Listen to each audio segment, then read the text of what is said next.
whether he genuinely has the class and the power to set his sights on Mike Tyson.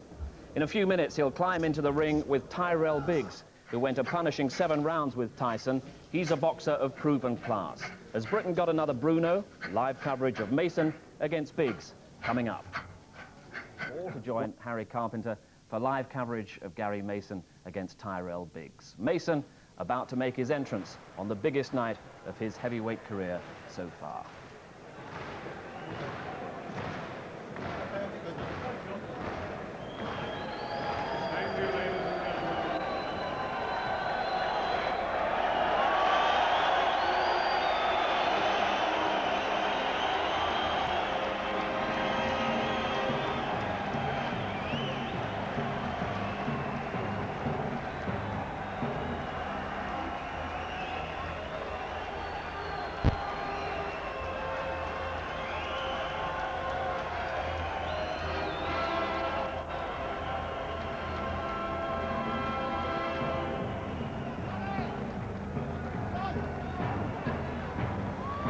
So the giant man, Gary Mason, comes to the Albert Hall ring and finds there the authentic big fight atmosphere. And his opponent, Tyrell Biggs, has been patiently waiting for him there for some 3 minutes.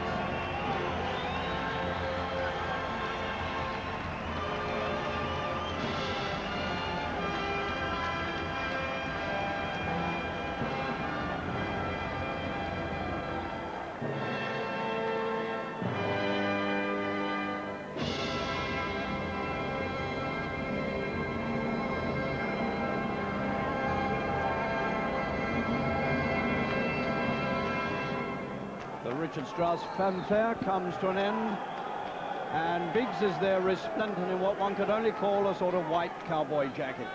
Our MC for the night is Peter Dennis, a man who more than 40 years ago actually stood where he's standing now in the middle of the Albert Hall and sang, as a boy of 14, Ave Maria solo. Peter Dennis. Ladies and gentlemen, this is the main contest in Mickey Duff, Terry Lawler's promotion.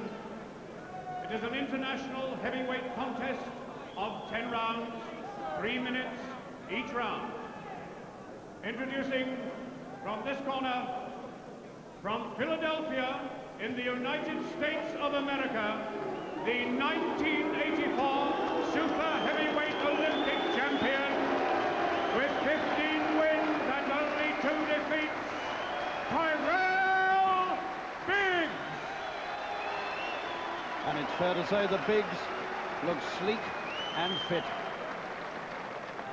And in the other corner, wearing red shorts, with 31 consecutive victories and 30 inside the distance, the heavyweight champion of Great Britain, Gary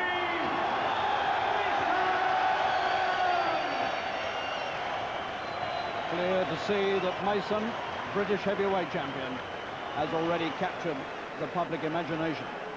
At the weigh-in at 12 noon today, Biggs scaled 16 stone 3.5 pounds. Mason scaled 17 stone 10.5 pounds. Your timekeeper for this contest from Harrow, Peter McCann. And your referee from Hartley in Kent, Larry O'Connell. And O'Connell will bring 2 very big men to the centre of the ring. They weigh 34 stone between them. Biggs will be conceding exactly 1.5 stones to Gary Mason. It's very much a make or break night for the pair of them. If Mason can't beat Biggs, then all the great international aspirations are up the spout. And if Biggs can't beat Mason, then he's on his way out as a big-time boxer.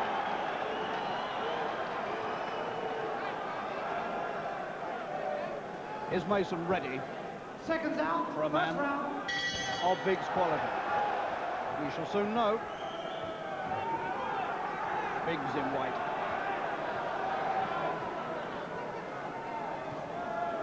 Some 3 to 4 inches taller than Mason, but conceding 1.5 stones. Biggs is not renowned as a heavy puncher. He's noted for boxing skills. He cuts badly. Both eyes have been cut in fights in the last 3 or 4 years. Mason carries the big dig, and Mason is already going looking for him. And Biggs has been known to wilt under heavy pressure.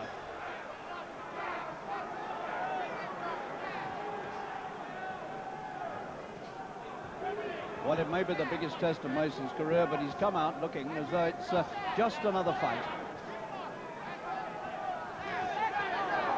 Biggs will be working behind the long left lead. That's his principal weapon. But he looks wide open to punches. And of course, Biggs is a man with a history of drug abuse and alcohol. He's thrown all that off over the years, but that must surely have left its mark.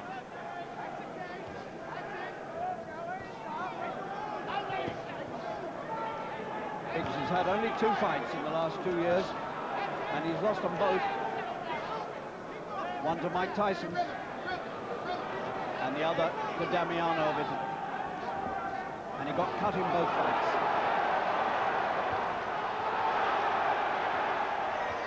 And Biggs is very slow to move out of the way of the attacks. His hands are very much faster than his feet.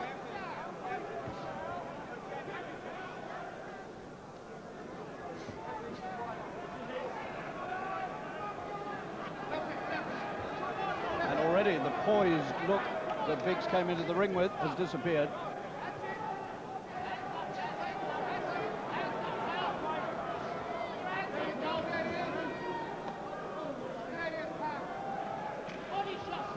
Mason moving around this ring on those huge legs.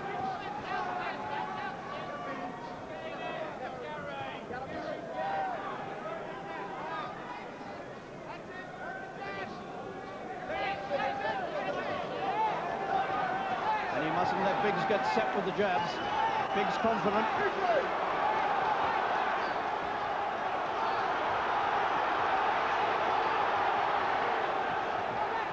Mason pushing all his 17 stone 10 into the attack.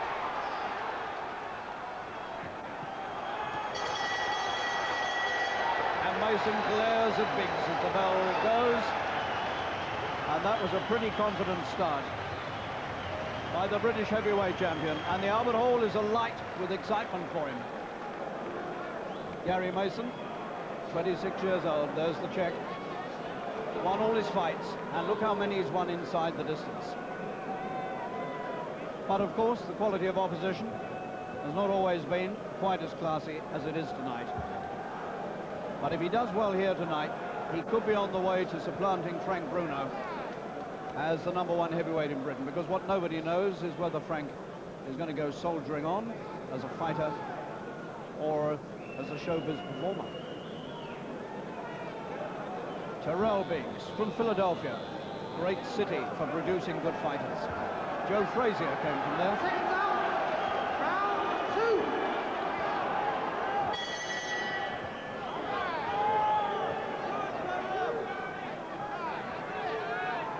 Mason, streaming water from his face. And Biggs trying to get himself into an easy, relaxed and rhythmical boxing movement.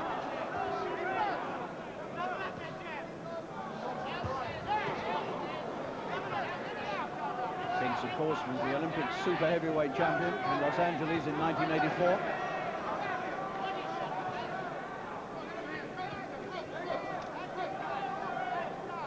He had 15 successive wins as a pro, Biggs, before he went in with Tyson. Tyson put him away in 7. And he's only had 1 fight since against Francesco Damiani. Good right hand from Biggs. And that stung Mason. Mason very nearly lost his head there.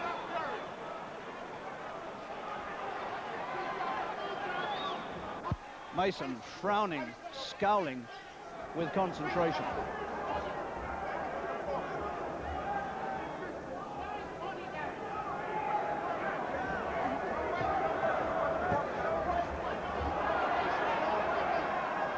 So far, Biggs has taken Mason's best punches quite well. But he has been known to go under when the pressure gets really hot.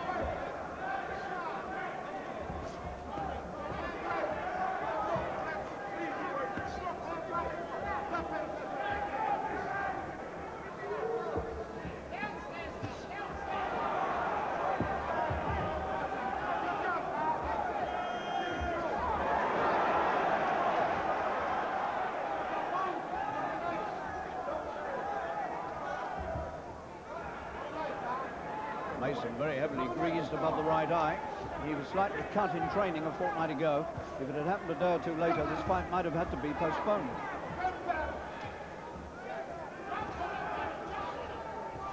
And the left jab of Biggs is beginning to find Mason's face.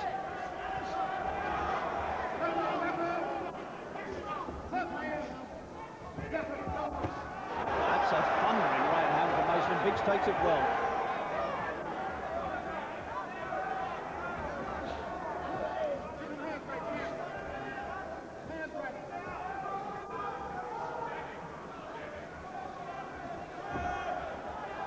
It seems clear enough that Mason came out believing he had the power to sweep Biggs away. Hasn't quite happened that way.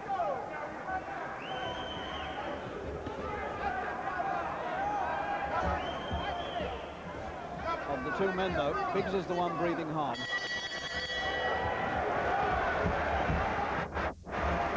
feet 5 inches, this man. Tyrell Biggs. 28, as you can see now. And as I said, he had those 15 successive wins and was regarded as a top-line heavyweight prospect until, of course, the inevitable happened. He went in with Mike Tyson and was stopped in 7. Not a bad performance, though, to go 7.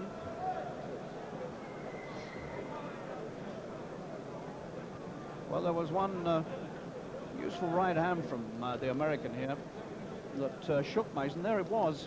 And that stung Gary into an onslaught of action. But again, Biggs seemed to take the punches or rode them well.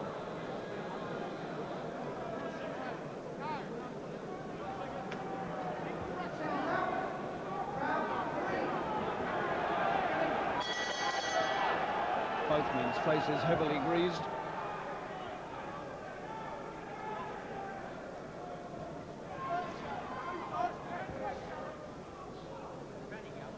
Mason, of course, yet another fighter out of the Terry Lawless camp, from the same camp as Frank Bruno. And of course, he's lived for a long time in the shadow of Bruno, Mason. And that hasn't been easy. But now he holds the title that Frank never fought for, the British Heavyweight Championship. He's already made one successful defense of it.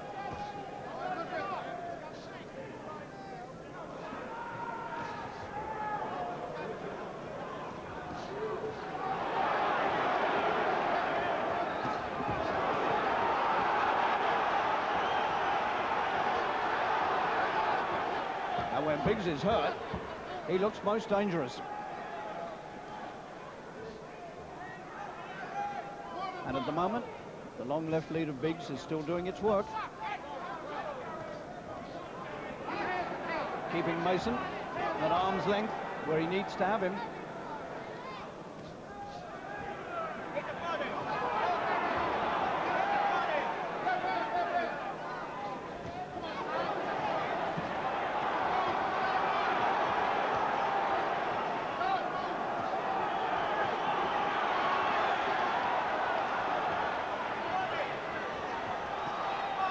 Mason again setting up a big attack. I don't know whether Biggs is foxing or fooling, but he's trying to make some signal. Oh, he's trying to tempt Mason to come to him. He's fooling around. He's pretending to be badly hurt.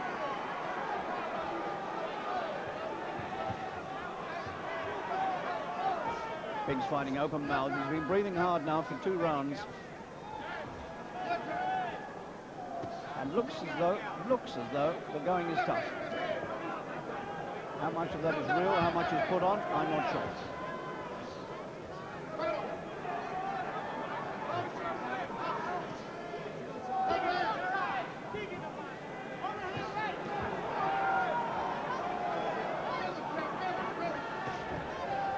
Biggs beginning to swipe with the right hand, not putting him in accurately.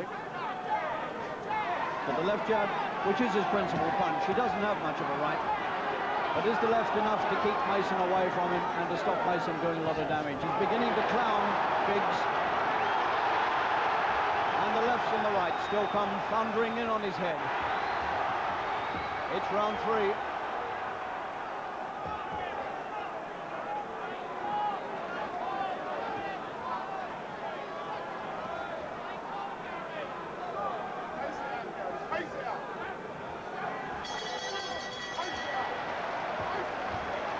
Well, that was some round, and there were moments in it when Biggs, I think it was fooling, or maybe he was hurt and trying to convince Mason he wasn't hurt. It's all very difficult to say. But suddenly the professional edge went off Biggs' fighting, and he began to clown. And that's usually a sign that a man is in a bit of trouble.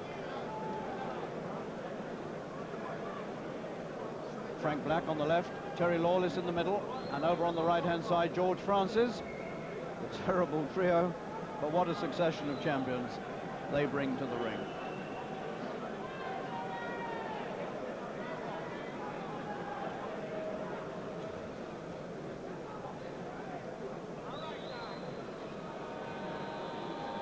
Round 4 coming up.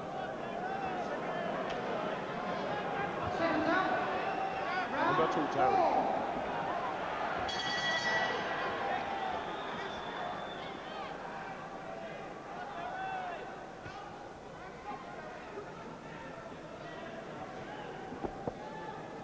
Mason, of course, well used to fighting American opponents. He usually finds very little else.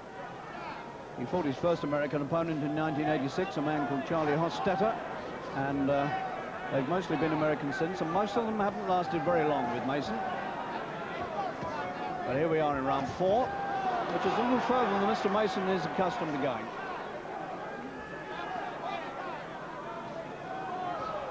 Big starting the round confidently again behind the long left jab. Mason's got to find a way inside that. Might just have to step the pace up a little.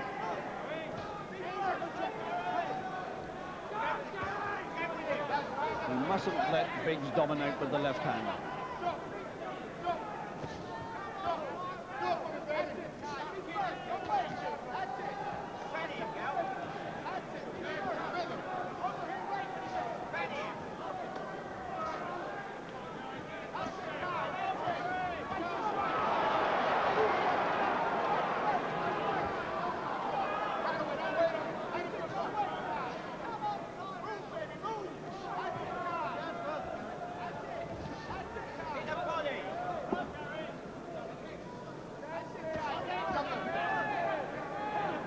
Mason has eased off his work, and he's allowing Biggs to settle down behind the left.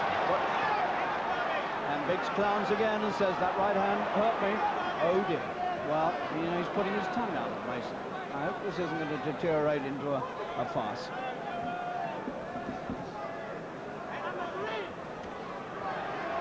One or two hefty punches from Mason will stop all that.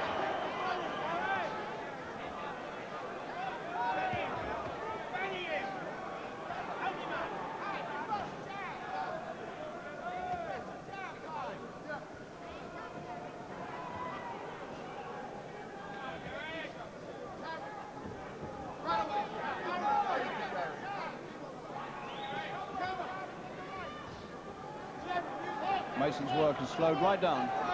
Hardly throwing a punch now. Either he's taking a breather or he doesn't quite know what to do.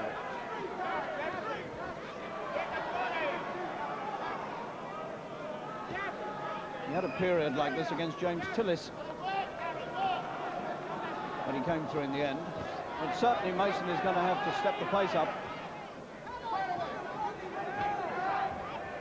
because if he allows Biggs to settle down, Biggs will outbox him. That was not a good round for Mason. But then we've got a man here who can probably give us a better opinion. Frank Bruno is sitting ringside. What do you think of it? It's so easy to talk from this side of the ring, Harry, you know what I mean? And it's this big big tests. You know what I mean? It's a bit rocky at the moment, but he should sharpen himself up because he's a very good boxer. And if you let him get confident, he gets very cocky and he starts jabbing out and starts clowning. Why do you think Why do you think Gary's eased off a bit? I'm not too sure. Most probably he's paced himself out. He's looked for the big bombs and he's just when he's hitting Tyrell Biggs with him, he's just messing around. He's messing up his confidence. So he's got to pace himself out and save himself, Harry. It's so easy for me and you to talk over this side. Absolutely. We should be in there, you know, taking the couple of blows. You should be in there, but I should. That's right, Harry.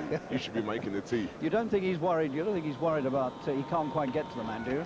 No, he's a slippery customer. I hope he gets to him pretty shortly, Harry. Thanks, nice speaking to you.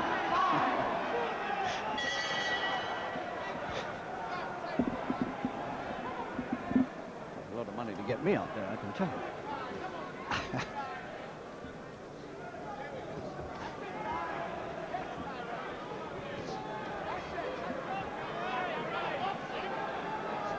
Well, you heard what the big man said. Mason's got to step it up a bit. He's got to dominate. He mustn't let the man in white settle down and find his boxing rhythm. And it's quite clear the way Biggs is moving at the moment that he's gaining in confidence by the minute. It's not Biggs' first appearance in this country by any means, actually. He first came here way back in 1981 as an amateur and boxed in Gloucester for the United States against England. And he beat a man called Adrian Elliott, who, strangely enough, has since become a professional stablemate of both Mason and Bruno. And then he was here again in 1986 at the Alexandra Pavilion in London, and he boxed his fellow American, Robert Evans. Well, Biggs stopped him in 5 rounds, but he wasn't very impressive. In fact, neither man was. So, this is a little more impressive showing from Biggs than on that night.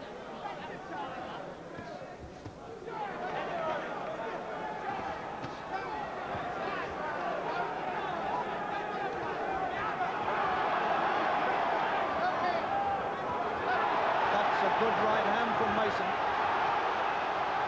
And if he could follow up now and really get the man against the ropes and hammer him, it might change Mr. Biggs' mind about things.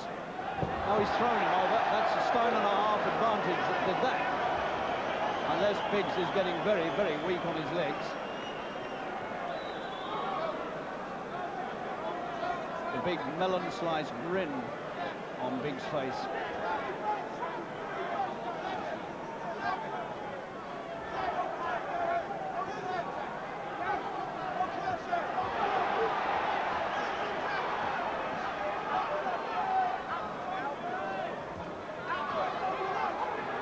Interesting, you see, that punches that would have put a lot of inferior opponents away are bouncing off Biggs' head. He's taken Tyson's punches, but he's in trouble now.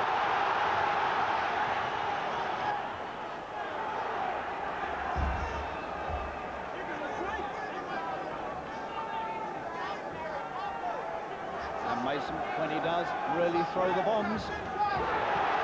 He looks as though he's going to destroy the man, but Biggs is still dancing.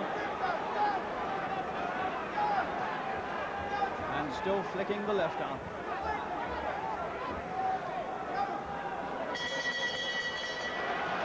And Biggs was very glad to break it off. He was thrown over in that round, and I think that was a sign of weakness. And he looked very, very glad to get away from Mason at the end. He's trying his best to conceal it, but he took 1 or 2 unsteady steps back to the seat. Tyrell Biggs, 28 years old, who's managed by a woman. He wasn't in his early days, but he's had some managerial disputes. And a lady called Leslie Roncari from Windsor Locks, Connecticut, who's a racehorse owner and breeder, is now his manager. She's not in his corner, but she's sitting there somewhere near him.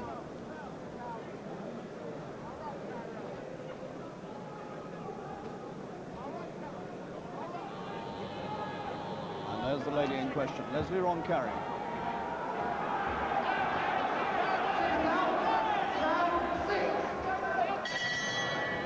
Well, this might be the moment for Mason to go all out.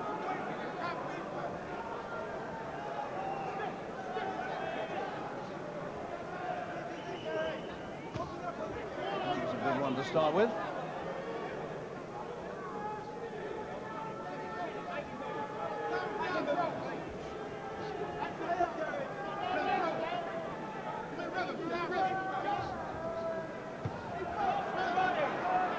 think Biggs now is relying very much on a bit of talent and a lot of kidology.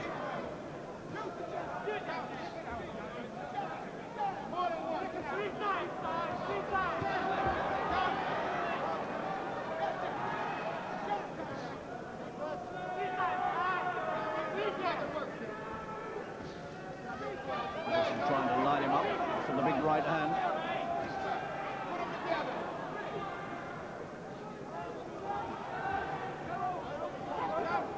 Mason won his British title against Hugh Roy Curry with big right hands, and he defended it against Jess Hardy and finished that with a good right.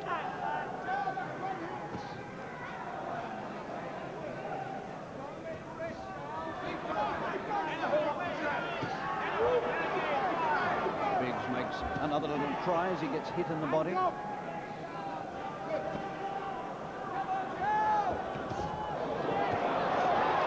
Suddenly opens up with two hands, Biggs, and Mason really mustn't allow him to do that.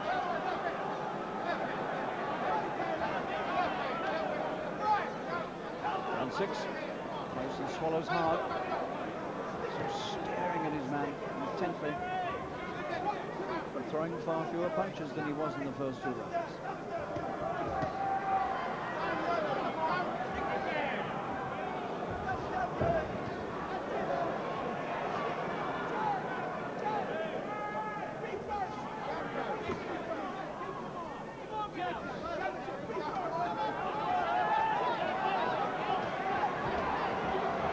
Coming down now to the point. Which one wants it most?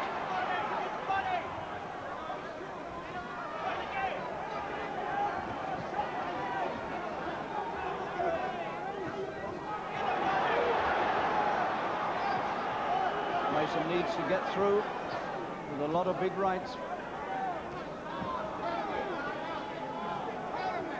as he's never going to outbox him.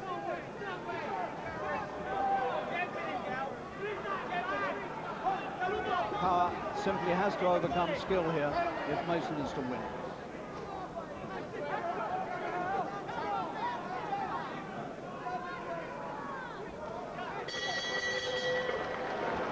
Biggs has the last word with the left hand as Mason goes back to Terry Lawless once again. Mr. Bruno, sir. You haven't been boxing recently. Yeah, I haven't been boxing. I've been ducking and diving. You have been ducking. Harry, can't we talk about this fight? Wait a minute. Millions of watching. You're going to duck and dive into pantomime. Yeah, right, yeah. Christmas, end of the beginning of December. So next year, any chance you might just get back into the ring and give us a look at you again? Yeah, I think if you let me warm up with you. Start off quite with seriously, you first, Quite seriously, do you fancy boxing again? I think so, Harry. I'm 27, going on 28. You're I'm young. 27 and a half. You're very young. Going on 28, and I think heavyweights I've got to do don't something. mature. Heavyweights don't mature until they're 28. And you won't let me nick your job, so I've got to do something, Harry. So we might see you in the ring yet, right. eh? I hope so. Thank you very much. Exclusive, Harry.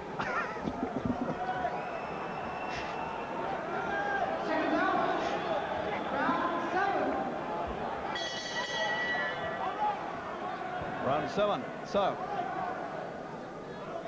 we're quite a long way into this fight now. 4 rounds to go, including this one. This is the round that Tyson put him away. So the little ambition, if it was there, of doing it faster than Mike Tyson, that's no longer available.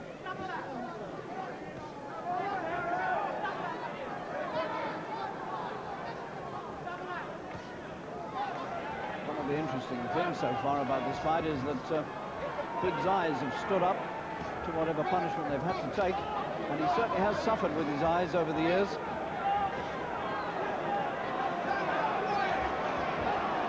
Mason really has got to step it up. He's getting more and more lethargic. And Biggs at this moment looks far the livelier of the two.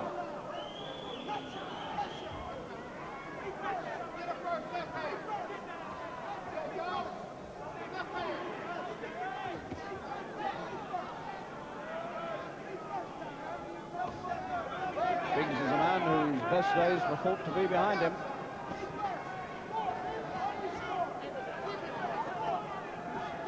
But at this moment, Mason is by no means certain to win this.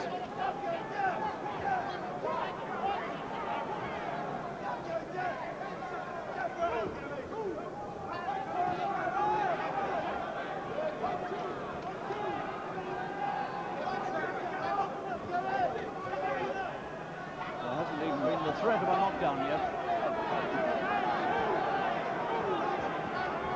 Mason getting anxious signals from everywhere to come forward.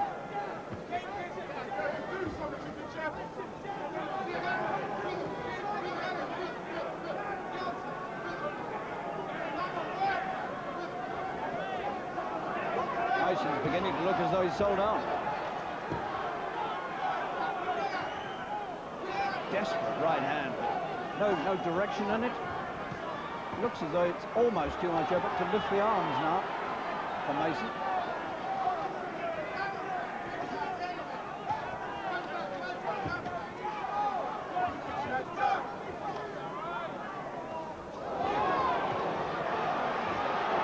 Mason's got to get close to him. He's got to keep him trapped where he is and work on him. But I don't think Mason can put too many punches together consecutively now.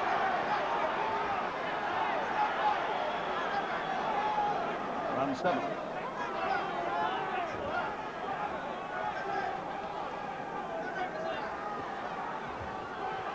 All about determination and who's going to stick with it. Oh, he's got him with a right hand. He put a short right hand in. And I think the bell's gone, but the count will continue. And he's out.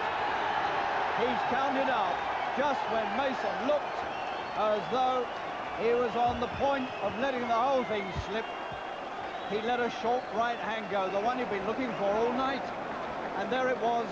And suddenly, Tyrell Biggs was spread all over the floor in the 7th round. And that's precisely the same round in which Tyson did him. Here we are again. The left went through, and that little right hand went crashing through between the gloves. That was not a big, long punch. That was a beautifully delivered and one of the best timed punches, perhaps the only really well-timed punch that Mason had thrown through most of the fight. But it had the desired effect, and the man in white suddenly was spread eagled. And so, Mason has pulled a famous victory out of the fire, because quite honestly, I thought he was on his way to defeat. He looked to be getting slower and slower. He hardly seemed capable at the end of throwing more than 1 or 2 punches. But in the end, he produced the one that mattered, and he got rid of the man who'd been taunting him. So Gary Mason has very firmly tonight put himself high into the international rankings. He was ranked world number 10. He might well go up a place or 2 after beating Biggs. Ladies That's and Biggs' gentlemen, 3rd successive defeat. Tyrell Biggs, having failed to beat the count at the end of round 7, the winner, Gary Mason! And Mason produced that knockout punch absolutely on the bell to end the 7th. Gentlemen, please show your appreciation of a very fine boxer from Philadelphia in the United States of America, Tyrell Biggs. And Biggs not getting the best of receptions from this crowd. They didn't like the clowning, and maybe they got a bit apprehensive as to how the fight might end, but in the end, Mason came good and marked up his 32nd consecutive win as a professional, his 31st inside the distance. Gary, well done. It seemed to be slipping away from you a little bit just before the punch came in. No, well, I did predict before that because he's such a very good boxer, it'd be hard for me to really get to him that easily. The first 2 rounds went better than I thought they would, but then in the middle, he stopped fighting and started more defending himself. And that's when I said if he started defending himself, he'd make it hard for me, which he did. But as I said before, it'd be just a matter of time before I got to him, and got to him I did. Before the right hand happened, your earlier punches didn't seem to have that much effect on him. No, they were hurting. Every time you saw him faint or make a noise, he was hurt. That's how the Yanks do it. They tried to put you off. He was talking to me throughout the fight and trying to put me off, but it made no difference. I was concentrating on what I had to do, and I done it. Maybe not in the way I'd like to have done it, but done it I did. You certainly did. What's next? I think you'll have to bring Terry in, but before you get away, Des, thank you everybody at Henlow Grange for making my stay such a nice day. Thank you very much. Well done, Gary. Just one quick word with Terry. What do you feel about that? I was a little disappointed in the middle there because he looked to me like he was so much on top. But it's very easy from where we were. I mean, they were really big punches coming from both sides. And at the back of his mind, you know, that the long distance which he's not used to, tremendous fight for him to learn from. You know what the public wants? You know what the public wants, of course, don't you? Pardon? Mason Bruno. I knew he wouldn't answer that.